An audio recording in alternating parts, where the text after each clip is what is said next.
नवजोत सिंह सिद्धू नए विवाद में घिरे। टीवी शो में अश्लील चुटकुला सुनाने पर वकील ने दायर की जनहित याचिका।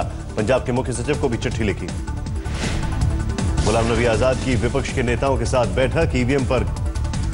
ईवीएम गाय और तरुण विजय को लेकर हुई चर्चा। बैठक में ईवीएम की जगह पीवीवीटी के इस्तेमाल को लेकर बनी सहमति। शाम को चुनाव आयोग से मिलेगा 13 पार्टियों का दल। बुधवार को राष्ट्रपति से भी मुलाकात करेगा विपक्ष। ऑस्ट्रेलिया के प्रधानमंत्री का राष्ट्रपति भवन में स्वागत। 4 दिन के भारत दौरे पर हैं ऑस्ट्रेलियाई पीएम।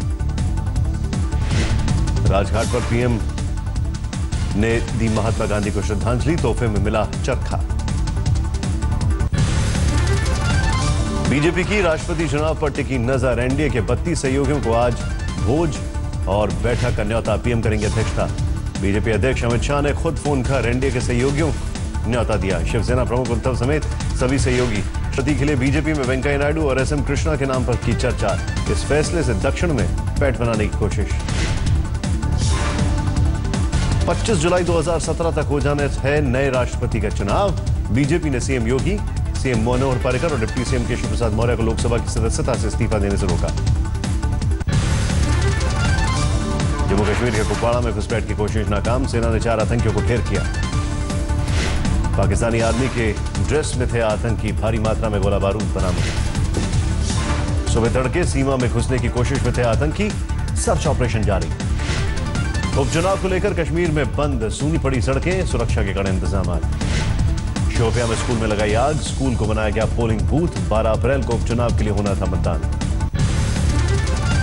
चुनाव आयोग ने तमिलनाडु के राधाकृष्ण नगर में उपचुनाव की प्रक्रिया रद्द की। 12 अप्रैल को होना था मतदान। चुनाव आयोग ने 11 पेज के आदेश में खरीद फरोख्त के आरोपों पर लगाई मोहर। लिखा, हालात ऐसे हैं जिसमें निष्पक्ष चुनाव अभी संभव नहीं। एआईएडीएमके के महासचिव दिनाकरन ने मतदाताओं की खरीद फरोख्त के आरोपों को किया खारिज। हैदराबाद पुलिस ने बीजेपी विधायक राजा सिंह के खिलाफ दर्ज किया मुकदमा। 5 अप्रैल को राम मंदिर निर्माण को लेकर दिया था भड़काऊ बयान। अरे हम तो कई वर्षों से ये दिन की प्रतीक्षा कर रहे हैं कि कब तुम गद्दार सर उठाए और हम तुम्हारे सर कलम कर दे। बीजेपी विधायक राजा सिंह ने राम मंदिर निर्माण को लेकर आगे यहां तक कह दिया कि वो इसके लिए जान भी दे सकते हैं और ले भी सकते हैं। अंतर्राज्यीय परिषद की 11वीं बैठक में यूपी के सीएम योगी का बयान। कहा, राज्य के विकास के लिए केंद्र से और ज्यादा फंड की जरूरत।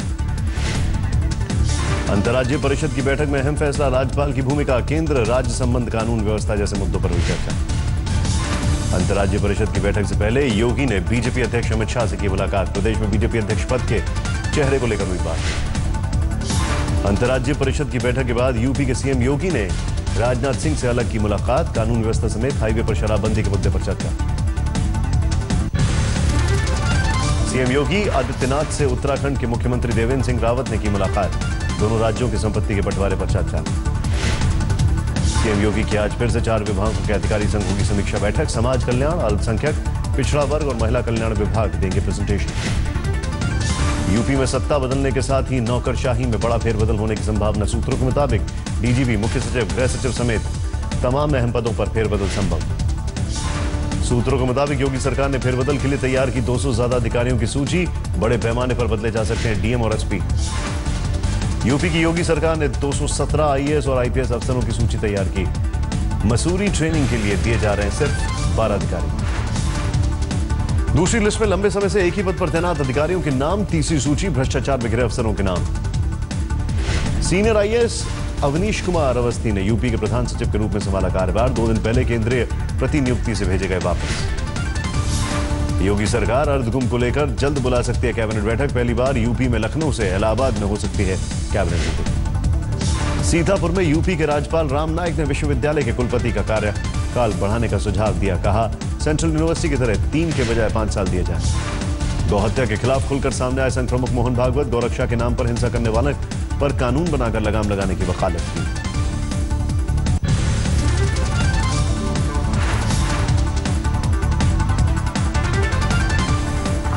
अब बंदी हो यानी उसका कानून हो, ये बात सरकार के अधीन है।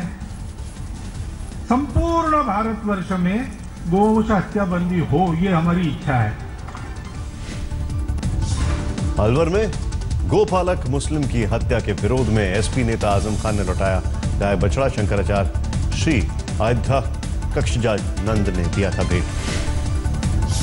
यूपी के लखीमपुर खीरी में 11 अप्रैल को हनुमान जयंती की दिखी अनोखी तैयारी। 5000 लोगों ने निकाली बाइक रैली। लखीमपुर खीरी में हनुमान जयंती की तैयारी में विधायक योगेश वर्मा हुए मस्त, भक्तों संग जमकर गौ हत्या पर गरमाई सियासत के बीच अयोध्या में गाय चर्चा के केंद्र में आई। सरयू नाम की गाय के रंग महल मंदिर की परिक्रमा की तस्वीरों ने चौंकाया।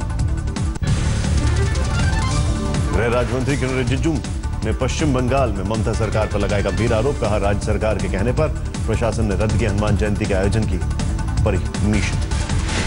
जयंती है, उसके लिए कार्यक्रम के लिए एक परमिशन मांगा गया, जिसका परमिशन भी दिया, लेकिन यहाँ के प्रशासन ने पश्चिम बंगाल के सरकार के कहने पर वो परमिशन को रद्द किया है। किरण रिजिजू ने ममता सरकार को दी नसीहत। बोले, धार्मिक संस्थाओं और सांस्कृतिक कार्यक्रमों की करें इज्जत। रामनवमी का जुलूस निकालने पर बीजेपी कार्यकर्ताओं पर केस दर्ज करने की कही बात। किरण रिजिजू ने कहा, आरोप ममता सरकार समाज कल्याण के बजाय राजनीति एजेंडे के तहत करती है काम। किरण रिजिजू बोले, पश्चिम बंगाल सरकार केंद्र की योजनाओं को राज्य में लागू करने की कर सकती है परहेज। चंपारण सत्याग्रह की 100वीं जयंती पर बीजेपी देश भर में कर रही है कार्यक्रम का आयोजन। आज दिल्ली में पीएम मोदी स्वच्छाग्रह प्रदर्शनी का करेंगे उद्घाटन। आज बीजेपी ने महात्मा गांधी पर एक क्विज प्रतियोगिता का किया आयोजन। अगले 30 महीने तक जारी रहेगी प्रतियोगिता। राष्ट्रपति प्रणब मुखर्जी ने देश की विकास यात्रा में आधार को बताया ऐतिहासिक घटना। कैशलेस को बढ़ावा देने के लिए लकी ग्राहक का ड्रॉ निकालने के लिए हुआ था कार्यक्रम। राष्ट्रपति प्रणब मुखर्जी ने कैशलेस सोसाइटी को बढ़ावा देने के लिए मोदी सरकार की जमकर सराहना की। भारत दौरे पर आई बांग्लादेश की प्रधानमंत्री शेख हसीना ने राष्ट्रपति प्रणब मुखर्जी से की मुलाकात। दिल्ली में एमसीडी चुनाव के लिए सभी पार्टियों ने लगाया जोर। बीजेपी रविवार से विजय विकास यात्रा शुरू करेगी।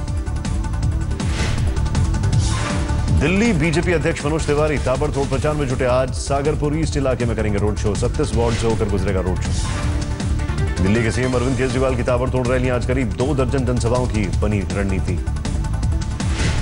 पूर्व बीजेपी पार्षद निक्की सिंह निर्दलीय न्यू अशोकनगर से मैदान में उतरे। बीजेपी से टिकट न मिलने के बाद भरा था पर्चा। बिहार के मुख्यमंत्री नीतीश कुमार भी दिल्ली के दंगल में उतरे। वसंत कुंज से जेडीयू उम्मीदवार धर्मवीर के लिए किया प्रचार। एमसीडी के प्रचार में अभिनेताओं का भी लिया जा रहा है सहारा। हरिनगर वार्ड से बीजेपी बीएसपी प्रत्याशी नेहा चोखन ने अभिनेता चंद्रचूड़ सिंह के साथ मांगा वोट। मिट्टी घोटाले के आरोप को लालू ने बताया परिवार को बदनाम करने की साजिश। सुशील मोदी को ही बताया घोटालेबाज। दिल्ली के मुंडका स्थित सिटी पार्क रिसोर्ट में इस्कॉन मंदिर के आनंद उत्सव में पहुंची बीजेपी सांसद हेमा मालिनी। भजन भी गाया। दिल्ली में डायरेक्टरेट ऑफ रेवेन्यू इंटेलिजेंस ने 15 करोड़ रुपए के पुराने नोट जब्त किए। 10 लोग हिरासत में। मुंबई के वकोला में सरफिरा आशिक ने नाबालिग लड़की की गला घेर कर की हत्या। पुलिस ने किया गिरफ्तार। यूपी के एक और माफिया डॉन की बदली गई जेल। मुन्ना बजरंगी का झांसी जेल से पीलीभीत जेल में तबादला। परिजनों लगाया परेशान करने का आरोप। मुन्ना बजरंगी की जेल तबादले पर जमकर हुआ ड्रामा। जेल ट्रांसफर के आदेश की कॉपी की इंतजार में 4 घंटे तक जेल से बाहर रहा डॉन।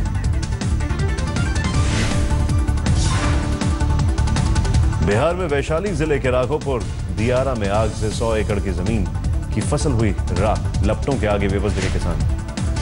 राजस्थान के कोटपुतली में गरमाया 4 नाबालिगों समेत 6 बेटियों के साथ शादी का मामला। 5 अप्रैल को हुई शादी में पंच परमेश्वर के बीच दहेज देने की भी चर्चा। कोटपुतली की एक फैक्ट्री में चाय की दुकान चलाने वालों पर है आरोप। 6 बेटियों की शादी में दिया 1,51,00,000 का दहेज। Video viral.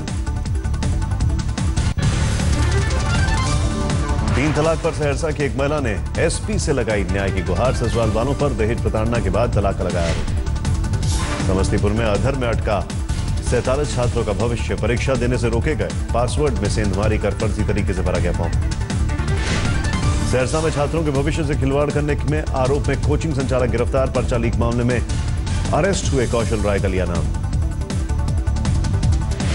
यूपी के मऊ में तालाब से मछली निकालने को लेकर 2 पक्षों में झड़प। पुलिस टीम पर भी किया गया पथराव। 1 दरोगा समेत 4 पुलिसकर्मी जख्मी। मऊ में हंगामे पर काबू पाने के लिए पुलिस ने की हवाई फायरिंग और लाठीचार्ज। 1 लड़का गंभीर रूप से घायल। 15 लोग गिरफ्तार।